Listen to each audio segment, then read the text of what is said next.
Assalamualaikum warahmatullahi wabarakatuh. Teman-teman Kicomania, apa kabar ya teman-teman? Berjumpa lagi dengan saya atau channel kecil saya, Dayat Murai teman-teman. Channel yang membahas perawatan murai batu dari nol sampai dengan juara. Mohon maaf ya teman-teman, di video kali ini saya memakai kacamata ya, karena mata saya memang min ya teman-teman. Oke, langsung aja teman-teman, nggak perlu berapa lama. Di pagi hari ini saya ingin, mumpung saya libur ya, saya ingin membahas salah satu requestan di channel YouTube saya teman-teman, yang bernama Dwi Putra ya. Nanti saya hadirkan di sini juga teman-teman, di video ini ya. Nah, dia komen kepada saya itu nanya, bosku bikin konten perawatan harian sampai lomba murai batu dubur putih, yang menurut dia mungkin susah ya teman-teman, susah, makanya dia bertanya kepada saya. Oke teman-teman, nggak perlu berlama-lama, silakan ditonton aja ya teman-teman. Kalau bisa jangan di skip ya, biar teman-teman dapat memahami alur ceritanya dari nol ya teman-teman sampai dengan selesai. Oke, silakan ditonton. Oke teman-teman, kita langsung bahas aja teman-teman. Untuk saudara Dwi Putra, terima kasih ya telah menonton channel saya. Dan memang gitu ya, kalau murai batu itu harus bertanya ya, agar dapat memahami cara settingannya. Jadi begini teman-teman, murai batu dubur putih itu kan ada dua tipikal ya. Tipikal pertama ada vektornya terlalu tinggi, dan tipikal kedua ada yang kurang vektor. Nah, di sini kita bahas yang pertama dulu teman-teman, yang vektornya tinggi ya, seperti murai batu saya Lancelot. Silahkan ditonton di channel YouTube saya.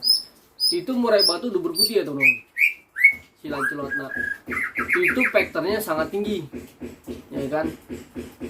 Jadi kalau burung vektor sangat tinggi, wajib kita mainkan lumbaran beserta pengambunan teman-teman, agar dia itu nggak terlalu over ya, nggak terlalu over birahi dan emosi nggak naik ya. Saran saya untuk murai batu dubur putih yang vektornya terlalu tinggi, itu jangkriknya itu jangan tinggi-tinggi teman-teman. Misalkan 7 ya, dan pemberian kerutunya jangan setiap hari, ya kan? Karena burung ini kan udah vektor, ya kan? Kalau kita memberikan jangkrik yang kencang atau kerutu setiap hari, terjadilah dia over teman-teman, bakal berantakan, ya kan? Dan untuk pemandian, saya sarankan untuk dubur putih vektor tinggi itu sekitar 2 hari sekali. Pemandiannya itu sore atau malam teman-teman, ya kan? Biar dia refresh ya. Setelah mandi, dia nggak usah dikasih jangkrik atau kerutu lagi. Kalau kita kasih jangkrik atau kerutu, dia bakal jadi birahi. Itu teman-teman. Saran saya, setelah dia mandi, itu biarkan saja kita anginkan, hanya memakan pur saja, ya kan? Untuk yang dubur putih vektor tinggi, ya kan? Dan kalau untuk main, ya kan, itu burung harus kita setting semaksimal mungkin. Misalkan jangan main bom, ya kan? Ya kan?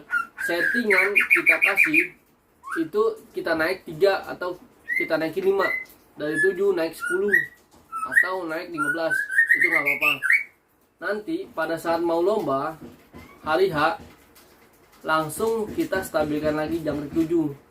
Tapi dengan catatan teman-teman, murai batu yang dubur putih vektor tinggi atau gacor di rumah, saya sarankan pada saat digantang, teman-teman harus mandikan dulu di pagi hari gitu, agar dia nggak terlalu emosi ya, dan birahinya nggak terlalu naik, seperti itu teman-teman. Itu yang untuk dubur putih, ya kan? Saya sarankan untuk murai batu dubur putih yang vektor tinggi, jangan memainkan ulet, karena vektornya udah tinggi teman-teman. nanti dia pasti bakal nabrak ya, dan itu bakal nggak bisa diem ya dia di lapangan. Dan yang kedua, untuk murai batu dubur putih yang vektornya rendah atau tidak gacor, tidak bocor di rumah, perawatannya seperti ini teman-teman. Yang pertama, untuk dubur putih yang vektor rendah, kita cari settingan jangkrik setinggi-tingginya teman-teman, ya kan. Kita kasih jangkrik itu sekitaran 20 pagi 20 sore. Tapi dengan catatan, kalau teman-teman memakai jangkrik banyak, nggak saya sarankan memainkan kroto tiap hari. Kasihlah kroto seminggu 3 kali teman-teman. Nah, jangkriknya kita naikin dulu teman-teman, 20 pagi 20 sore. Nah, setelah naik setiap pagi, nanti lama-lama dia berkurang teman-teman. Paling mentok dia 10. Nah, kalau burung memainkan jangkrik banyak, khususnya dubur putih ya, penjemuran itu saya wajibkan itu lama teman-teman.